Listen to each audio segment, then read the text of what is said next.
Hello everyone, welcome back to my YouTube channel. This is Kashish Mehndiratta. आज का हमारा topic है आर्टिकुलेशन पॉइंट। ठीक है, अब क्या है कि आर्टिकुलेशन पॉइंट ग्राफ में वो पॉइंट होता है, ठीक है, कि अगर हम उसे रिमूव कर दें तो ग्राफ डिवाइड हो जाता है दो या उससे ज्यादा पार्ट्स में। ठीक है, अब क्या है कि इस केस में देखो, अगर मैं 3 और उसके जो एजेस हैं, ठीक है, उसको रिमूव कर दूं तो मेरा ग्राफ दो पार्ट्स में डिवाइड हो रहा है। ठीक है, अगर मतलब क्या है कि इसका मतलब क्या है कि ये मेरा आर्टिकुलेशन पॉइंट है। ठीक है, अब क्या है कि अगर मैं 4 को मैं रिमूव कर दूं तो मेरा ग्राफ डिस्कनेक्ट नहीं हो रहा। ठीक है, मतलब 4 आर्टिकुलेशन पॉइंट मेरा नहीं है। ठीक है, 1 है।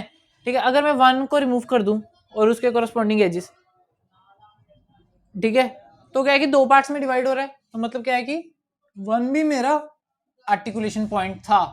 ठीक है, फिर 0 है और 2 है। ठीक है, अगर मैं 0 को रिमूव कर दूं तो मेरा डिस्कनेक्ट नहीं हो रहा। इसका मतलब क्या है कि 0 आर्टिकुलेशन पॉइंट मेरा नहीं है। फिर 2 है, जो 2 को अगर मैं रिमूव कर दूं तो 2 भी आर्टिकुलेशन पॉइंट नहीं है, क्योंकि कनेक्टेड ही रह रहे हैं। तो मेरे जो दो आर्टिकुलेशन पॉइंट्स बने वो है मेरा 1 एंड 3। ठीक है, यही मुझे फाइंड करने हैं कि मेरे कौन कौन से आर्टिकुलेशन पॉइंट्स हैं। ठीक है, अब क्या है कि मैं कैसे फाइंड कर सकता हूँ। ठीक है, अगर ध्यान से देखो, आर्टिकुलेशन पॉइंट कैसे आएगा। ठीक है, बैक एजिस की वजह से। ठीक है, मतलब क्या है कि बैक एजिस की वजह से क्या है कि एक एडिशनल पाथ क्रिएट हो जाता है, जिसकी वजह से क्या है कि वो आर्टिकुलेशन पॉइंट नहीं बन पाता है। ठीक है, अब क्या है कि सबसे एक आपको बहुत इंपॉर्टेंट चीज बताता हूँ। ठीक है, जो अनडायरेक्टेड ग्राफ है, ये अनडायरेक्टेड ग्राफ के लिए हम फाइंड करेंगे अनडायरेक्टेड। इसमें क्या है कि दो तरह के एजेस ही होते हैं, एक ट्री एज एंड एक बैक एज। ठीक है, तो मेरे को सिर्फ दो डिसीजन लेने पड़ेंगे। ठीक है, अब आपको बताता हूँ ऐसा क्यों। ठीक है, अब इसका मैं पहले इक्विवेलेंट ट्री बना के दिखाता हूँ। ठीक है, मान लो कि मैंने 0 से स्टार्ट किया। ठीक है, फिर मैं 1 पे गया, फिर 2 पे गया। 2 से अब मेरा बैक एज है। ठीक है, वैसे क्या है कि देखने में कैसे लग रहा था कि ये मेरा एक पार्ट है, ये मेरा दूसरा पार्ट है और ये मेरा क्रॉस एज है। देखने में ऐसे ही लग रहा था। ठीक है, बट क्या है कि इसमें क्रॉस एजेस नहीं होते। ठीक है, बताता हूँ क्यों नहीं होते। फिर 2 के बाद वापस गया 1, 1 से मेरा नेक्स्ट पार्ट है 3। ठीक है, फिर 3 के बाद है मेरा 4। ठीक है, मतलब क्या है कि एक पाथ मेरा ये हो गया, एक ये हो गया। ठीक है, और क्या है कि अब क्या है कि हाँ, एक ही बैक एज है इसमें। ठीक है, अब क्या है कि इसमें क्रॉस एज क्यों नहीं हो सकता। क्रॉस एज क्या होता है कि दो ब्रांचेस के बीच में कनेक्शन। अगर मैं इसको कनेक्ट कर दूं ऐसे, ठीक है, अगर मैंने ये वाला किया, ठीक है, इसे स्टार कर लो। ठीक है, अगर मैंने ये कनेक्ट किया तो मैं इसे रीड्रॉ भी तो कर सकता हूँ। ठीक है, रीड्रॉ कैसे किया मैंने, 0 1 फिर 2, 2 के बाद अब फिर 4, ये ट्री एज बनेगा। क्रॉस एज लग रहा था बट है ये ट्री एज।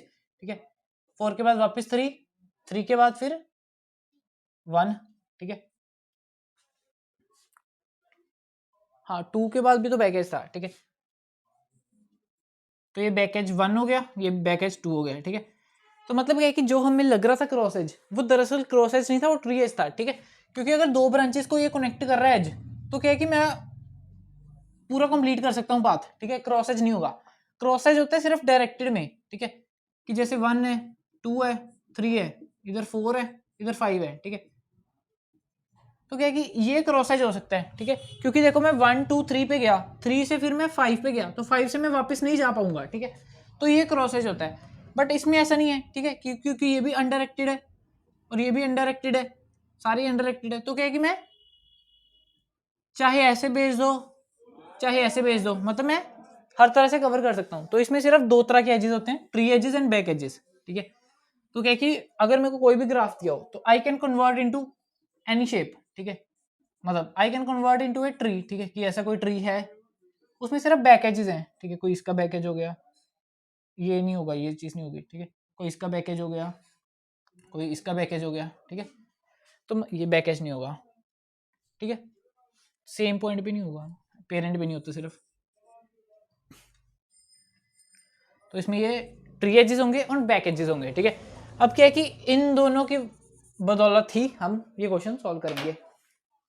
ठीक है, अब क्या है कि कैसे मैं फाइंड करूंगा कि कौन सा एज ट्री है, कौन सा एज बैक एज है। ठीक है, उसके लिए देखते हैं। ठीक है, अब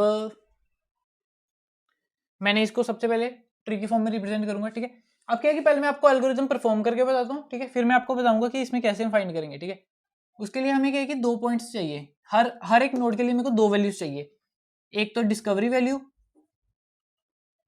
और एक लो वैल्यू, ठीक है। डिस्कवरी वैल्यू का मतलब है कि कोई नोड किस पॉइंट पे डिस्कवर हुआ है, ठीक है। जैसे मैंने 0 अभी डिस्कवर किया, तो 0 का डिस्कवरी टाइम क्या है, 0, ठीक है। लो टाइम बताता है कि इस नोड से अगर लो वी है ना, लो ऑफ वी है, ठीक है, तो ये बताता है कि मैं वी नोड पे, वी नोड से लोएस्ट असेसेबल नोड, उसमें क्या है कि मैं एक बैकेज इंक्लूड करके वी से मैं लोएस्ट नंबर का कौन सा नोड पहुंच सकता हूं, ठीक है। जैसे मेरा इधर 1 होता, 2 होता, ठीक है, और 2 का इधर बैकेज आ जाता 0, ठीक है, तो इसका डिस्कवरी टाइम तो 2 ही रहता, बट इसका जो लो है वो 0 हो जाता, ठीक है, क्योंकि मैं एक बैकेज से कम डिस्कवरी टाइम वाले नोड पे पहुंच सकता हूं, ठीक है। तो low of V denotes the discovery time of lowest node which can be accessible from a given node, ठीक है, चूजिंग ओनली वन बैकेज, ठीक है। तो ये 2 चीजें मैं स्टोर करूंगा। इनिशियली है कि 0 है, ठीक है, अभी क्या है कि इसका एक टाइमर लूंगा मैं, टाइमर में इनिशियल वैल्यू होगी 0, ठीक है। तो ये है कि इनिशियली मैं इस पॉइंट पे था, तो इसका लो टाइम हो गया 0, डिस्कवरी टाइम हो गया 0, ये 1 कुछ भी कह लो, ठीक है। हाँ, तो इसका low time, discovery time and low time हो गया 0, ठीक है। फिर मैं नेक्स्ट नोड पे गया 1, ठीक है, 1 अभी मैं डिस्कवर नहीं किया था, ठीक है, तो 1 का डिस्कवरी टाइम इनिशियली -1 होगा, ठीक है, तो इसका डिस्कवरी टाइम हो गया फिर 1 और लो टाइम भी हो गया 1, ठीक है। फिर आया मेरा 2, 2 का भी डिस्कवरी टाइम 2, लो टाइम 2, ठीक है। उसके बाद आया मेरा 2 के बाद बैक एज, ठीक है। अब क्या है कि डिस्कवरी टाइम तो कभी चेंज नहीं होगा, ठीक है। लो टाइम चेंज होगा कब, अगर बैकेज आ जाए मेरा, ठीक है। अब क्या है कि 2 से मेरा बैकेज आ रहा है, ठीक है, बैकेज आ रहा है कि मतलब 2 से मैं 0 को रीच कर सकता हूं, तो इसका डिस्कवरी टाइम चेंज होगा 0 से, ठीक है। और क्या है कि जब रिटर्न कर रहा है, ठीक है, अब क्या है कि 2 का तो मेरा चेंज हो गया लो, ठीक है, इसके साथ मेरे को 1 का भी करना होगा, ठीक है। क्यों? क्योंकि अगर 2 से मैं 0 को रीच कर सकता हूं, तो 1 से भी तो 0 को रीच कर ही सकता हूं। पेरेंट का चेंज करूंगा मैं, अगर उसका चाइल्ड किसी नोड तक पहुंच सकता है, तो पेरेंट भी तो ऑब्वियसली पहुंच सकता है, ठीक है। दूसरा है कि जब मैं रिटर्न करूंगा, जस्ट बिफोर रिटर्निंग, नहीं, हाँ, जब मतलब रिटर्न करिए, जब मेरा चाइल्ड कंप्लीट हो गया ना, तो रिटर्न करने पे, ठीक है, जब मैंने चाइल्ड का चेंज कर दिया और चाइल्ड रिटर्न कर रहा है पेरेंट को, ठीक है, 2 पॉइंट्स में मेरा बैकेज चेंज होगा, ठीक है, ये 2 पॉइंट्स दिमाग में रखना, ठीक है। अब क्या है कि 2 का मैंने चेंज कर दिया लो, ठीक है, बैकेज आया तो मैंने लो चेंज कर दिया, ठीक है। अब क्या है कि मैं 1 है, 1 का लो मेरा चेंज होगा, ठीक है, रिटर्न पे, ठीक है। 2 का रिटर्न है तो मैंने दोनों का कंपेयर किया तो बैकेज चेंज हुआ, ठीक है। फिर इधर आए, ठीक है, 1 के बाद 0 तो वैसे ही था, ठीक है। अब क्या है कि 1 से बाद है, नेक्स्ट है 3 मेरा, ठीक है। डिस्कवरी टाइम तो चलता रहेगा, 2 के बाद क्या आएगा, डिस्कवरी टाइम 3, ठीक है। इनिशियली लो भी दे दिया मैंने 3, ठीक है, दोनों को सेम दिया। 3 के बाद आया मेरा 4, ठीक है, 4 का मेरा डिस्कवरी टाइम 4, लो 4, ठीक है, बैकेज आया नहीं, ठीक है। 4 ने अब रिटर्न किया, तो 4 का लो था 4, ठीक है, ये 3 था, तो इसको अपडेट नहीं करूंगा पेरेंट को, ठीक है। फिर 3 से गया ये, ठीक है, तो ये भी ज्यादा है तो अपडेट नहीं करूंगा, तो मेरा ये बन गया, ठीक है। अब क्या कि आर्टिकुलेशन पॉइंट की पोजीशन क्या है, वो अब इस चीज से देखते हैं, ठीक है। मान लो कि ये मेरा नोड है, ऐसे मैं देख रहा हूं ना, तो अगर ऐसे जाऊंगा तो ये डिस्कवरी टाइम बढ़ रहा है, ठीक है, ठीक है।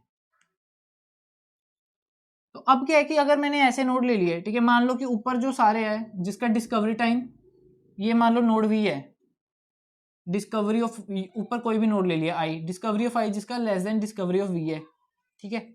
नीचे मैंने इसके नोट्स ले लिए जिसका discovery of i is greater than discovery of v है, ठीक है। अब क्या है कि ये जो नोड है, ये मेरा आर्टिकुलेशन पॉइंट कब होगा, कि जैसे मान लो इधर यू लिख देता हूं मैं, ठीक है। अब मान लो इसका चाइल्ड था वी, ठीक है, और उसका कोई ये पाथ था, ठीक है, मान लो कि इसका एक चाइल्ड है v, ये w, ठीक है, तो ये क्या था, v का आगे पाथ था, ठीक है, ऐसे ही पाथ था, ठीक है। अगर v और उसके एंसेस्टर में अगर किसी का भी बैक ट्रैक करके, ठीक है, लो मतलब v का जो लो होगा वो क्या होगा, मान लो इधर कुछ है w, ठीक है, w का लो हो गया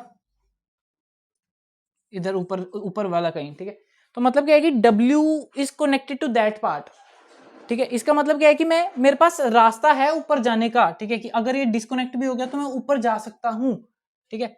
बट क्या है कि अगर ये एलिमेंट ऐसा हुआ कि जैसे बैक एजेस हैं, इसके इधर तक ही बैक एजेस रह गए, ठीक है, तो मतलब क्या है कि u एंड v का जो पार्ट है उसके बीच में कनेक्ट करने वाला सिर्फ यही एज है, ठीक है।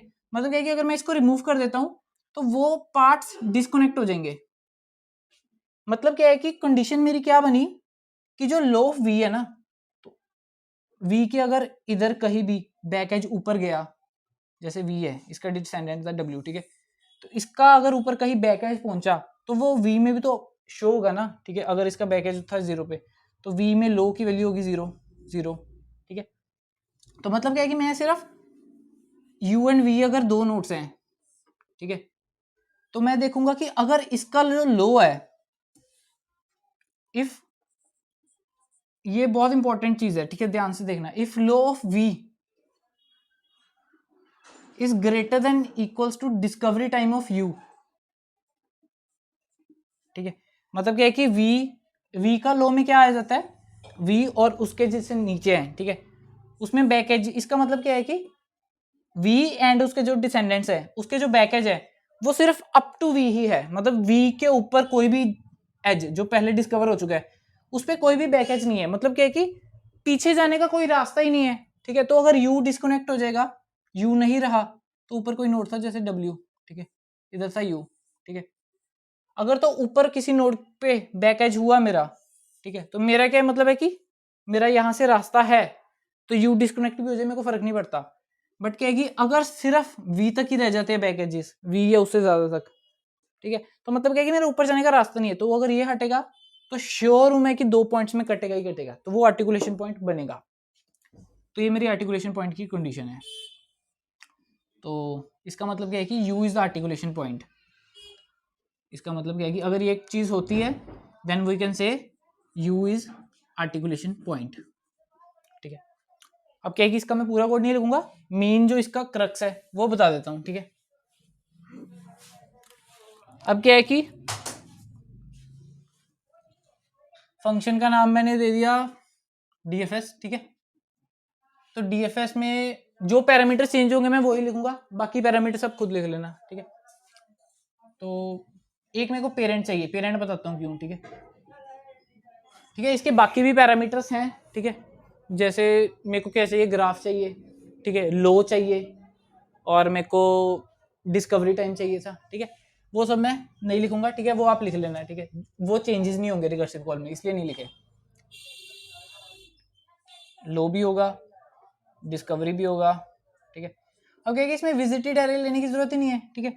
अगर डिस्कवरी टाइम किसी का -1 है, मैं सबको -1 कर देता हूँ, अगर किसी का -1 है मतलब क्या है कि वो एलिमेंट अभी डिस्कवर नहीं हुआ, तो क्या है कि that is not visited vertex, तो सेपरेट से विजिटेड लेने की जरूरत नहीं है, ठीक है। टाइमर भी आएगा।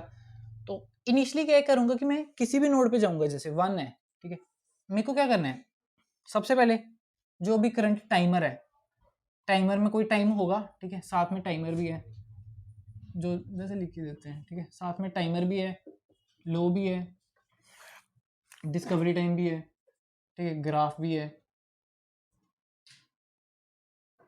ठीक है। तो मैं शुरू में क्या करूंगा, जो डिस्कवरी टाइम है ऑफ यू उसको लो के इक्वल है and that is equals to timer, ठीक है। शुरू में क्या है कि मैंने हर नोड को वैल्यू साइन कर दी कि जैसे 1 था तो डिस्कवरी टाइम 1 और लो टाइम भी 1, ठीक है।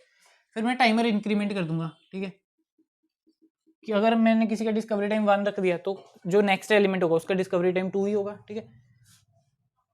तो टाइमर प्लस प्लस हो गया।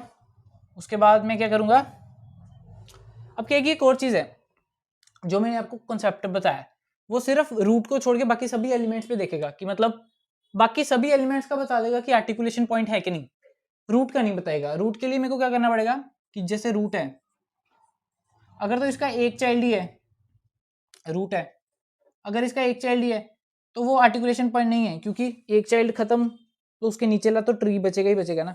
अगर उसके दो चाइल्ड है, दो या उससे ज़्यादा है, तो क्या कि रूट को हटा दो तो दो पार्ट्स में डिवाइड हो रहा है। तो उस केस में मेरे को क्या है कि रूट के चिल्ड्रंस पता होना चाहिए कि कितने चिल्ड्रंस हैं। तो मैं एक इधर लिख देता हूँ, इंट चिल्ड्रन इक्वल्स टू 0, ठीक है। तो ये कर लिया। तो ये मैंने क्या किया, नोड पे डिस्कवरी टाइम और लो टाइम इनिशियलाइज कर दिया, ठीक है। फिर क्या है कि मैं हर एक नेबर पे जाऊंगा, for int v in g of u, ठीक है। ये मेरे को बताएगा कि एवरी नेबर ऑफ यू, ठीक है। यू जो नोड है उसके मैं हर नेबर पे देखूंगा, ये यू था, ठीक है, वी उसका हर एक नेबर है, ठीक है।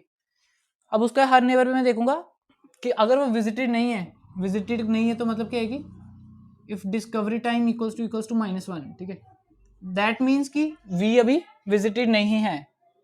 इधर आएगा discovery of v equals to -1, ठीक है। अगर कोई नहीं विजिटेड, ठीक है, तो मैं उसको डीएफएस कॉल लगा दूंगा। अगर मेरा इधर 2 आया तो मैं नहीं विजिटेड, तो पहले मैं इधर से डीएफएस कॉल कर लूंगा, ठीक है। तो उधर क्या बन जाएगा, डीएफएस ऑफ, तो वी आएगा और उसका पेरेंट क्या आएगा, यू, ठीक है। इनिशियली क्या है कि पेरेंट -1 आएगा, ठीक है। अगर ये मैंने 1 पुट किया तो इसका पेरेंट क्या था, -1, ठीक है। तो 1 एंड -1 था। इस पॉइंट पे क्या है कि जो एलिमेंट है वो बन गया वी और उसका पेरेंट बन गया यू, ठीक है। और डीएफएस कॉल कर लिया मैंने। अब मैंने डीएफएस कॉल कर दिया, ठीक है। अब क्या है कि मेरे को अपडेट करना पड़ेगा लो, ठीक है। तो मैं क्या है कि जैसे मैंने आपको बताया था कि लो कब अपडेट होगा, in case of baggage and return, ठीक है। तो मैंने क्या किया कि 1 के बाद 2 और उसके डिसेंडेंट उन सभी को मैंने ट्रेवर्स कर लिया, ठीक है। अब क्या है कि वापस आते हुए मैं क्या करूंगा, इसका लो अपडेट करूंगा कि इसका लो से कि क्या देखूंगा कि मैं अगर इसका लो कम हुआ तो मैं इसको असाइन कर दूंगा। If low of v is less than low of u, या मैं सीधा ही लिख देता हूँ इधर कंडीशन मिनिमम की, ठीक है, कि low of u equals to minimum of low of u and low of v, ठीक है। जो दोनों का मिनिमम होगा वही यू का मिनिमम बन जाएगा, ठीक है। अब क्या है कि मैं इस पॉइंट पे आर्टिकुलेशन पॉइंट भी चेक करूंगा, ठीक है, कि क्या यू एंड वी में यू आर्टिकुलेशन पॉइंट तो नहीं है। उसकी मैंने आपको क्या कंडीशन बताई थी, यू एंड वी है तो इसमें यू आर्टिकुलेशन पॉइंट कब होगा, if low of v is greater than equals to discovery time of u, ठीक है। कि मतलब क्या है कि वी और उसके डिसेंडेंट्स, अगर उसका जो लो है वो सिर्फ वी तक है, मतलब क्या है कि इसके ऊपर नहीं है, तो मतलब क्या है कि you is the articulation point. तो मैं क्या है कि आर्टिकुलेशन पॉइंट फाइंड करने के लिए एक बुलियन एरे ले लूंगा, ठीक है। ऐसा क्यों, क्योंकि अगर मैं सिंपल ऐसे करूंगा, जैसे यू के दो वर्टेक्स है वी एंड डब्ल्यू, ठीक है, तो वी से भी अगर यही कंडीशन फॉलो हुई तो वी भी कहेगा यू आर्टिकुलेशन पॉइंट है, डब्ल्यू भी कहेगा, वी भी कहेगा, तो ये 2 बार काउंट हो जाएगा, ठीक है। तो एक ही बार काउंट करने के लिए मैं क्या कि आर्टिकुलेशन पॉइंट रखूंगा, ठीक है। तो उधर जो यू है उधर मैं ट्रू कर दूंगा, इसका मतलब है कि यू मेरा आर्टिकुलेशन पॉइंट है। तो इफ दिस कंडीशन सेटिस्फाई, हाँ, ये मैंने क्या कहा था, ये चीज होनी चाहिए सिर्फ पेरेंट को छोड़ के, ठीक है। ये जो मैंने आपको कंडीशन बताई ये सिर्फ पेरेंट को छोड़ के एप्लीकेबल है,